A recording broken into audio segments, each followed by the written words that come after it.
We have a new electronic stapler today by Eco Electronics Electric Stapler. You can use the wall plug, or in this case, I'm using 6 AA Duracell batteries because I want this to be cordless. It's easier for us to use. So let's go ahead and test this machine.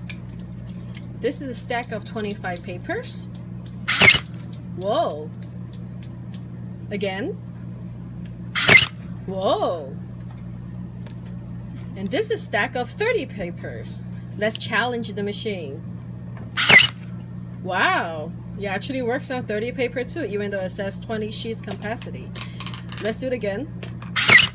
Wow. One more time.